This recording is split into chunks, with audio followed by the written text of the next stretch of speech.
Yeah. you mentioned before this idea of the self, and Mm. you're talking there about different inputs coming in. I mean, if Mm. Mm. you see a car go past and you experience the maybe the sort of feeling of fear, and you see Mm. the visual of the car and you hear it coming towards you. Mm. Maybe you even feel vibrations in the air, like the Mm. wind or something, and that all gets Yeah. kind of put together into one experience. Yeah. It feels like that is. Mm. I feel like I've sort of got a self as me Yeah. sat here, and Yeah. all of these things approach the self, are taken in by the self, and then the self puts them all together. Yeah. But you could also think of my conscious experience not as something which receives those inputs, but Mm. just those inputs sort of all just put together. Mm. How do you best think of Yeah. like the Yeah. recipient of these sensory inputs? Yeah, I mean it's tricky because there's, I'm often thinking about what does A, B, or C mean if consciousness is fundamental. And so there's kind of different ways to look at this, whether we're talking about consciousness being fundamental or not. Um, let's start with just what we already know about the self. Um, so memory is largely responsible for this experience of, and what I refer to as the illusion of feeling like a self is the sense that we are this concrete entity, kind of as you described as the receiver, that we kind of move through time and we receive all of these moments, we experience all of these different things, but that there's some kind of solid entity that is moving through time. When in fact, I think, the experience of being a self is better described as a kind of endlessly fluctuating phenomenon in nature. I often use the analogy of a wave. We say wave as if it's a single thing, but if we're looking at ocean waves, if we're talking about waves, we understand that what it is an endlessly changing process in nature. It's not a static thing. And that is clearly what the brain is doing. That is what our experience is. Every new experience we have is generated anew by neuronal activity in each new moment. And so the self, the illusory piece is that we're not that it's not an ever-changing process, but that there's something solid moving through time. And I think that is created by a couple of things, memory being one of the main ones, but the other one is something you talked about too, which is our perceptions. Um, and so, yes, there's this illusory effect of things happening in nature simultaneously, or of having a conscious thought, that lead us to kind of create this sense or this illusion of being a solid self when that doesn't really accurately describe the underlying reality. And so you mentioned fear and having this experience of the fear being the thing, the experience of fear being the thing that's driving us. And this is often an example that people use when they try to make an evolutionary argument for consciousness evolving and affecting our behavior in that way. But again, it's another case of this same phenomenon where um, our bodies and brains actually respond very quickly. If we see a car coming at us, or if we encounter a bear on a hike, any of these things that we have this intuition that, oh, it's the fact that I'm feeling the fear that gets me to respond so quickly. That's actually not the case. Our bodies respond much faster and our brains are responding before we actually have the conscious awareness of what the situation that we're even in is. This reminds me of a really interesting story that one of the neuroscientists I interviewed told me. So Patrick House is a neuroscientist. I interview who's in the documentary. He studied toxoplasmosis, this parasite that affects the behavior of rats, which is incredibly interesting.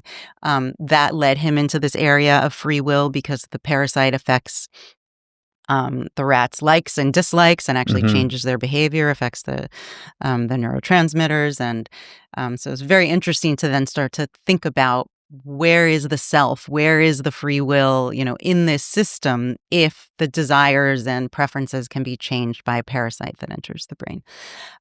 So he was actually working on a story. He was interviewing Eric Hazeltine, who is in the U.S. intelligence agency. And they were they were doing a patrol of an area in Afghanistan.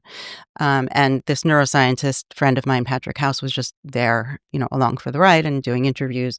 Um, Eric Hazeltine also had studied neuroscience, so they were having a lot of conversations about the brain, and that was part of the reason why Patrick was doing this research. So they were, in an armored car doing a patrol.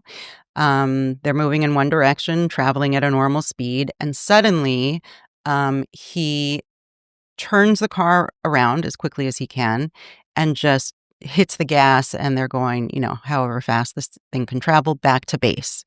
Um, my friend Patrick didn't want to ask any questions in the moment, but then they get back and they're apparently safe. He realizes, something scary happened, and he asks Eric, "Why did we turn around?" And Eric says, "I don't know. I can't. I'm not sure." And it took him some time before he was able to actually process and remember and put all the pieces together. And later they're hanging out and he says, there were no children on the road. But this is so interesting. It's such a good example of something that we don't normally notice, but how, his intuitions have been highly trained by the situation that he's in. He has to be very attuned to danger and to changes in circumstance. And so this was all subconscious for him. All that happened was his body and his mind knew, we've got to get out of here. Something isn't right. And it was only later that he became aware of the clue that he had that something wasn't right. And there are lots of examples of this. It's very interesting. I talk a lot about Gavin de Becker's work, who wrote a book called The Gift of Fear, who talks about all of these unconscious signals we pick up on as human beings, as animals. We can tell if someone's adrenalized. We can pick up on lots of clues unconsciously that give us a sense that someone isn't safe or that we're in a dangerous situation. Yes, the so-called gut instinct. That's right. Yes, and that's why they're so useful. But consciousness, the conscious awareness of those things, is not as we intuit behind those responses and those actions. And so that's all that area is very interesting. So I think we've sort of pushed consciousness, and hopefully people are following that. By consciousness, we don't mean the consciousness that you're like always aware of. We just mean experience as it happens, whether it's remembered, whether it's reported on or not. We sort of pushed it slightly below the level of our general awareness and intuitions into hemispheres of the brain, maybe gut instincts, this kind of thing. But we've still got quite a long way to press it down before it gets to like the fundamentals of the universe. So because when somebody hears you say consciousness is a fundamental like thing of the universe, a bit like gravity, I'm going to be looking around and being like, my chest of drawers or my microphone, like, is it conscious? Is there consciousness in it? Like, what do we mean here? Like, where is this consciousness thing? Yeah, and actually, first, it was good that you brought this back to definition, because I think it is useful here at some point to just give a little bit more, which is, yes, when I use the word consciousness and here what I'm interested in, what I think is mysterious, the thing that we haven't solved, is not a complex thought. It's not, all the things human beings do. It is simply just the fact that a collection of matter or a system has a felt experience from the inside. When a camera processes light waves, or I give a different example, a plant processes light waves, and, its subsequent behavior, the way it turns its leaves, is based on the type of light it's receiving, all of that. We can imagine very easily that happens without seeing green. We don't think that plants are seeing red and green and having an experience. Cameras are not having an experience of green, but all of these signals get combined in such a way by my brain as to generate an experience of seeing green. There's a felt experience. We can imagine other felt experiences that are very, very minimal, that are not necessarily human, but maybe insects have them, like pressure, temperature change. But anything that is felt, if there's a felt experience at all, whether it's as minimal as pressure or as elaborate as hearing a symphony, that is the fact of felt experience, the fact that the lights are on, as my documentary is called. And so now I've lost your question. Well, it's good to have our definition. So what would it mean for it to be fundamental? Yeah. Yes. And so the idea is me think of a way to get there that sounds less crazy. um, Part of my argumentation, and it is kind of it's an intellectual exercise that I've been doing for so long that I couldn't deny that it continues to lead me to the same place. Um, and so part of the argument is, does it even make sense for felt experience to arise at some point, at any point? And kind of the conclusion I came to was that that is actually a nonsensical idea. And so, not by my this is very counterintuitive to me, but just by thinking this through intellectually, it kind of has to be at the fundamental level if it's impossible for it to arise at some point. So that the Mhm. typical picture is the universe is made of non-conscious stuff. There's atoms and electrons, and then there's planets, and eventually life comes into being. And at some point, we know we're all made of stardust. We know the ingredients are all the same, but they get molded and configured in such a way that at a certain point, that matter has a new dimension to it. There is an experience of being that matter. And there are different ways we can get to this, but the idea is that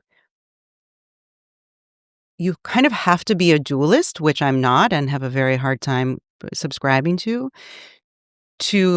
think that consciousness emerges at some level of complexity. Because basically what you're saying is the matter, as far as the behavior and everything we can measure from the outside, everything's exactly the same. But now there's an experience present. You have to kind of add something new. And so strangely, it's almost a more new age view than placing consciousness at a fundamental level. And so what I started doing once I kind of became convinced that I kind of did this exercise of like, how far down does it go? David Chalmers, the philosopher, I think he's been on your show, does an excellent job of explaining how possibly a thermostat um, a system like a thermostat might be the first place where consciousness comes into being because there's a determination between, one state and another state. And perhaps Mhm. it's that causes it. And so I kind of went down that path and went down, insects, thermostats, and eventually what I came to, I wouldn't say believe because I don't believe this, but I think I've convinced myself that it actually makes much more sense that consciousness is what matter is at bottom. And so part of my journey was talking to physicists about this because I know how crazy it sounds. But I had convinced myself that it was a worthwhile endeavor, and I was very curious to see how this idea might fit into current understandings in physics.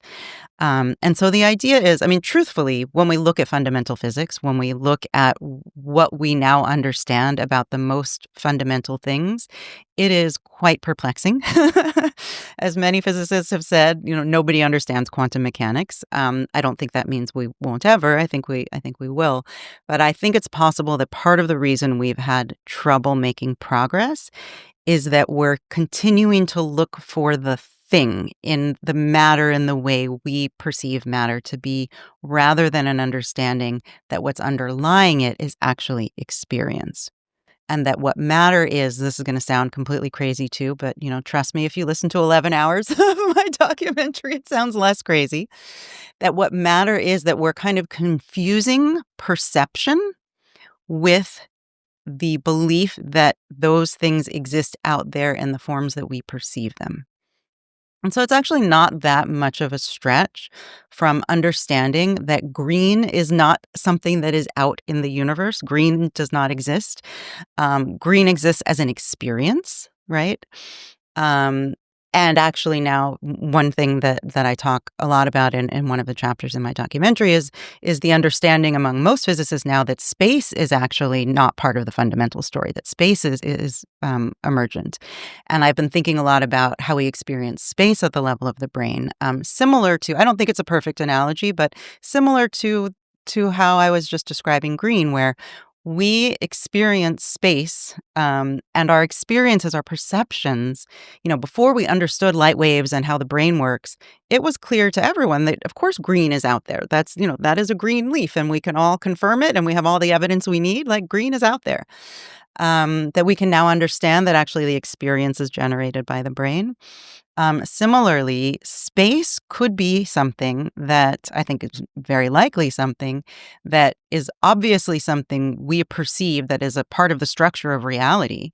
We're getting a glimpse onto something, but our brains give us this map in the same way we have a map of color and a map of other things, give us this map that feel like space to us. But space itself is actually not a fundamental feature of the universe. It's the way some part of the structure of what we're perceiving is getting mapped for us so that we can navigate it and survive. And so I think we can take this one step further, and this is kind of how I get there in my searching. Is we already know that when we perceive whatever object I perceive, I look and see this lamp on my desk. We already know that what's true about those atoms, at the most fundamental level that we understand, is very, very different from how I'm perceiving the lamp to be. Right. And of course, there are all kinds of things I'm not perceiving at all. And so I think it's actually just one step further to think creatively enough to understand that it's possible that this relationalist way of seeing the universe based on quantum mechanics, which is how many physicists now talk about it, that you can't really talk about an individual particle existing on its own, that basically everything is in relationship to everything else. And that's just, straightforward physics. I actually think that makes a lot more sense if what we're talking about at bottom is consciousness, felt experience.